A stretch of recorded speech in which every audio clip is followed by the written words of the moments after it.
আমরা আমাদের দেশে প্রচলিত একটা ভাগের নিয়ম আছে যে 3 ভাগ করে 1 ভাগ নিজের জন্য, 1 ভাগ আত্মীয় স্বজনের জন্য, 1 ভাগ গরিব মিসকিনের জন্য। এটা কিন্তু দূষণীয় নয়, তবে এটা শরীয়তের কোনো বিধান নয়।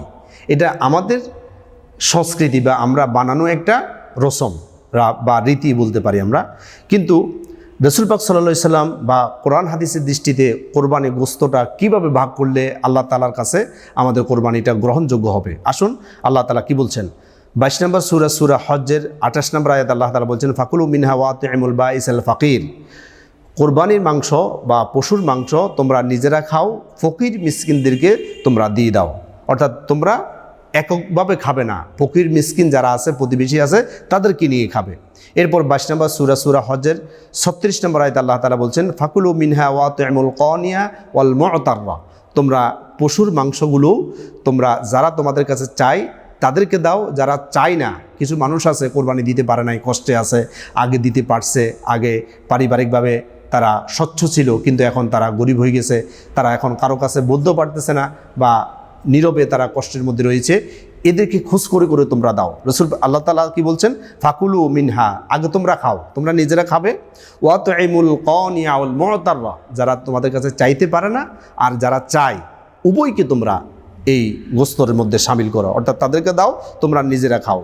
এখানে নবী সাল্লাল্লাহু আলাইহি সাল্লাম ইসলামের প্রথম যুগে একটা ঘোষণা দিয়েছেন যে তোমরা 3 দিনের অধিক পরিমাণ মাংস খাবে না।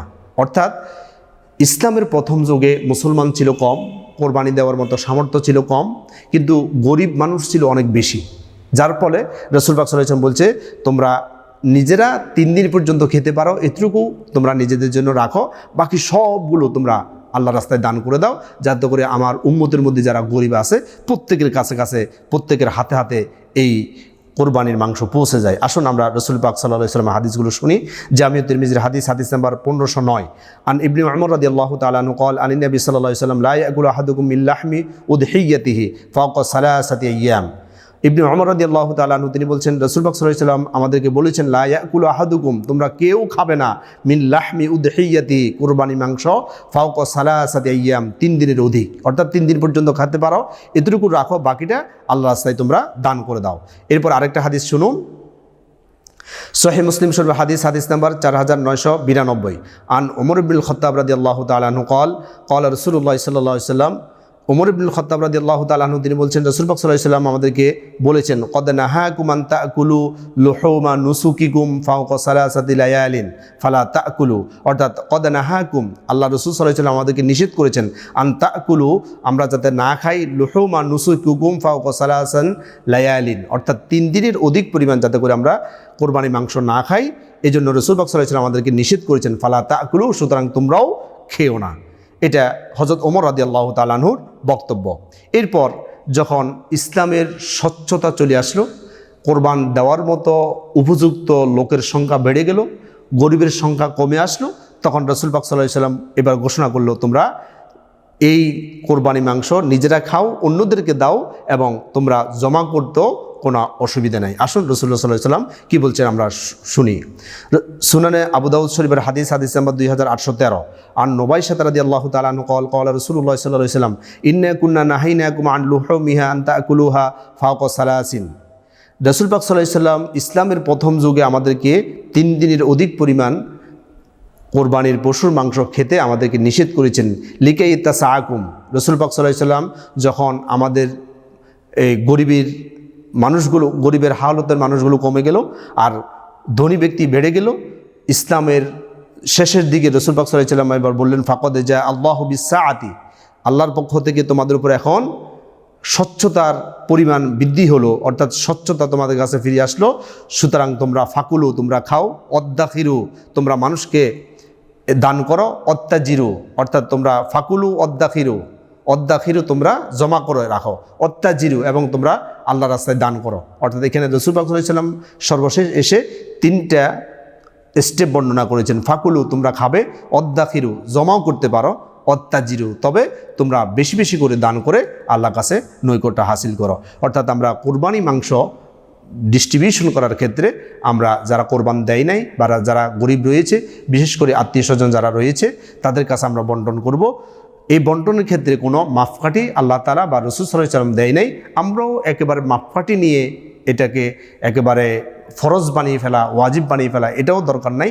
যদি কারো প্রয়োজন বেশি হয়, পরিবারের সদস্য বেশি, তাকে বেশি দিবেন, যার সদস্য কম তাকে একটু কমাই দিবেন। আর আপনি সামর্থ্য আছে, আপনি সারা বছর গোশত খেতে পারেন, আপনি একটু কম খান, তাহলে ত্যাগের কোরবানির ত্যাগই হলো কোরবানির নাম কি? ত্যাগ করা, বিসর্জন দেওয়া, উৎসর্গ করা। তাহলে আপনি আল্লাহর জন্য উৎসর্গ করলেন আর আল্লাহর বান্দারা না খেয়ে আছে, তাহলে আল্লাহর জন্য আপনি কি উৎসর্গ করলেন? তাহলে ত্যাগের কোরবানির ত্যাগে যাতে হয়, এটা যাতে ভোগের কোরবানিতে পরিণত না হয়, এ বিষয়টা আমরা খেয়াল রাখবো। আল্লাহ তাআলা আমাদেরকে তৌফিক দিক, আমরা আমিন। এবার আমরা একটা বিষয় আপনাদের সামনে উপস্থাপন করতে চাই, সেটা হচ্ছে কোন কোন পশু দিয়ে কোরবানি হবে না। যেহেতু আমরা কোরবানি ক্রয় করার সময় এই বিষয়গুলো আমরা অনুধাবন করে এই বিষয়গুলো অবজারভেশনে রাখতে পারি, এই জন্য আমরা আপনাদের সমীপে রাসূল পাক সাল্লাল্লাহু আলাইহি সাল্লামের এই নির্দেশনাগুলো আপনাদেরকে আমরা শোনাতে চাই। নবীজি সাল্লাল্লাহু আলাইহি সাল্লাম বলছেন, যে বিষয়গুলো ছাড়া কোরবানি আল্লাহ তাআলার দরবারে কবুল হয় না, এই বিষয়গুলো রাসূল পাক সাল্লাল্লাহু আলাইহি সাল্লাম হাদিসের মধ্যে বর্ণনা করেছেন। সহিহ মুসলিম শরীফের হাদিস নাম্বার 4976 নম্বর হাদিস। আন জাবির রাদিয়াল্লাহু তাআলা আনহু قال قال রাসূলুল্লাহ সাল্লাল্লাহু আলাইহি সাল্লাম লা তাযবাহু ইল্লা মুসিন্না। নবী করিম সাল্লাল্লাহু আলাইহি সাল্লাম বলছে, মুসিন্না ব্যতীত তোমরা কোরবানি করবে না, অর্থাৎ মুসিন্না ব্যতীত কোরবানি হবে না। মুসিন্না কাকে বলে? মুসিন্না বলা হয় প্রাপ্ত বয়স্কা পশু, অর্থাৎ পশুটা যদি উট হয় তার বয়স সর্বনিম্ন হতে হবে 5 বছর, তাহলে সে মুসিন্নার আওতায় পড়বে। আর যদি গরু এবং মহিষ হয় তার সর্বনিম্ন বয়স হবে 2 বছর। 2 বছর পার হলে সে মুসিন্নার আওতায় পড়বে। এবং যদি ছাগল, দুম্বা, বেড়া এগুলা হয় তাহলে সেক্ষেত্রে 1 বছর তার সর্বনিম্ন বয়সসীমা হতে হবে, তাহলে মুসিন্নার পর্যায়ে আসবে। অর্থাৎ এই বয়সের কম যদি কেউ কোনো কোরবানি পশু ক্রয় করে তাহলে তারা কোরবানি হবে না। রাসূল পাক সাল্লাল্লাহু আলাইহি ওয়াসাল্লাম বলছেন, লা তাযবাহু ইল্লা মুসিন্না, তোমরা মুসিন্না ব্যতীত কোরবানি করবে না। আরেকটা বিষয় মনে রাখতে হবে, মহিষ এবং গরুর ক্ষেত্রে তাদের যদি দুধ দাঁত পড়ে যায় তাহলে মুসিন্নার আওতায় চলে আসবে। অর্থাৎ প্রথম যে দাঁতগুলো উঠে এগুলোকে দুধ দাঁত বলে, এটা যদি পড়ে নতুন আবার দাঁত উঠে যায় তাহলে তার দ্বারা কোরবানি হবে, কোনো সমস্যা নাই। রাসূল পাক সাল্লাল্লাহু আলাইহি ওয়াসাল্লাম এই হাদিসের মধ্যে বলছে, ইল্লা ইয়াসুরা আলাইকুম, যদি এটা পাওয়া তোমাদের জন্য দুষ্কর হয়ে যায়, কঠিন হয়ে যায়, ফাতাসবাহু জাযাআতান মিনাদ দনি, তাহলে 6 মাসের একটা বকরি যদি এমন হয় যে 1 বছরের বকরি ফাড়ের ভিতরে এটাকে ছেড়ে দেওয়া হয়, তাহলে ওই 6 মাসের বকরিটা এত বেশি হৃষ্টপুষ্ট, 1 বছরের বকরির ফাড়ের ভিতরে ছেড়ে দিলে এটাকে মনে হয় না যে এটা ছোট বা অন্যগুলো বড়, অর্থাৎ এটা দেখতে সমান মনে হয়। এমন হৃষ্টপুষ্ট 6 মাসের বকরি দিয়েও তোমরা কোরবানি করতে পারো। অর্থাৎ যদি পাওয়া না যায়, যদি অ্যাভেলেবেল পাওয়া যায়, তখন আমরা এই বয়স সীমাগুলো অবশ্যই দেখে নিব। এরপর রাসূল পাক সাল্লাল্লাহু আলাইহি ওয়াসাল্লাম আরেকটা হাদিসের দিকে আমরা দেখতে পাই, জামিউ তিরমিজির হাদিস নাম্বার 1497। আন বারা ইবনে আযিব রাদিয়াল্লাহু তাআলা আনহু قال قال رسول الله صلى الله عليه وسلم, রাসূল পাক সাল্লাল্লাহু আলাইহি ওয়াসাল্লাম বলছেন, লা ইউদাহা বিল আরজাই বাইন যালাউহা, তোমরা ওই সমস্ত পশু দিয়ে তোমরা কোরবানি করবে না যে সমস্ত পশুগুলো খোড়া, যার খোড়া একেবারে স্পষ্ট, অর্থাৎ আমরা ল্যাংড়া বলি এটাকে। অনেক পশু হাঁটার সময় ঠ্যাং বাঁকা করে হাঁটে, বা খোড়া বা ল্যাংড়া এরকম যদি স্পষ্ট দেখা যায় তার হাঁটাটা বা খোড়াটা, ল্যাংড়াটা, তাহলে এই পশু দিয়ে তোমরা কোরবানি করবে না, এই পশু দিয়ে কোরবানি হবে না। ওয়ালা বিল আওরাই বাইন আওয়ারুহা, ওয়ালা বিল আওরাই বাইন আওয়ারুহা, অর্থাৎ এমন অন্ধ যার অন্ধত্ব সুস্পষ্ট, অর্থাৎ অন্ধ পশু দিয়ে কোরবানি করলে কোরবানি হবে না। ওয়ালা বিল মারিদাতিন বাইন মারাদুহা, অর্থাৎ এমন অসুস্থ যার অসুস্থতা একেবারে সুস্পষ্ট, এমন অসুস্থ প্রাণী দিয়ে কোরবানি করলে কোরবানি হবে না।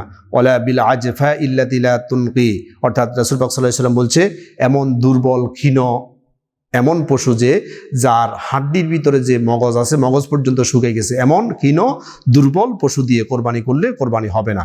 এরপর জামিউ তিরমিজির হাদিস নাম্বার 1498 নম্বর হাদিস। আন আলী ইবনে আবি তালিব রাদিয়াল্লাহু তাআলা আনহু قال قال রাসূলুল্লাহ সাল্লাল্লাহু আলাইহি ওয়াসাল্লাম, আলী ইবনে আবি তালিব রাদিয়াল্লাহু তাআলা আনহু তিনি বলছেন, আমারনা রাসূলুল্লাহ সাল্লাল্লাহু আলাইহি ওয়াসাল্লাম, রাসূল সাল্লাল্লাহু আলাইহি ওয়াসাল্লাম আমাদেরকে আদেশ করেছেন, নির্দেশ দিয়েছেন, আন নাস্তাশরিফাল আইনা ওয়াল উযুনা, তোমরা যখন কোরবানির পশু ক্রয় করবে তোমরা কান এবং চোখ এটা ভালোভাবে দেখে নিবে। ওয়া আল্লা নুদহিয়া বিমুকাবালাতি, ওই পশু দিয়ে কোরবানি হবে না যার কানের গোড়াটা কাটা বা ফাড়া। ওয়ালা মুদাবারাতিন, যেই পশুর কানের অগ্রভাগ কাটা, ওয়ালা শারকা, যেই পশুর কানের মধ্যে ছিদ্র আছে, ওয়ালা খরকা, যেই পশুটার কান ফাড়া। অর্থাৎ রাসূল পাক সাল্লাল্লাহু আলাইহি ওয়াসাল্লাম এখানে 4টা বিষয় উল্লেখ করেছেন। আল্লাহ নুদাহিয়া বিমুকাবালাতি ওয়ালা মুদাবারাতিন ওয়ালা শারকা আলা খরকা। অর্থাৎ রাসূল পাক সাল্লাল্লাহু আলাইহি ওয়াসাল্লাম বলছে যে পশুর কানের অগ্রভাগ অথবা নিচের ভাগ কাটা, ছেঁড়া বা ফাড়া আছে এমন পশু দিয়ে কোরবানি হবে না। আর যেই পশুর কান ছিদ্র হওয়া এবং ফাড়া বা ছিঁড়া এমন পশু দিয়ে কোরবানি হবে না। সুতরাং আমরা যখন কোরবানি পশু ক্রয় করব, এই বিষয়গুলো আমরা ধ্যান ধারণার মধ্যে রেখে আমরা পশু ক্রয় করব। আল্লাহ তাআলা আমাদের সকলকে তৌফিক দান করুক। হাদা মা ইনদি ওয়াল ইলমু ইনদাল্লাহ, আলাইহি তাওয়াক্কালতু ওয়া ইলাইহি। আসসালামু আলাইকুম।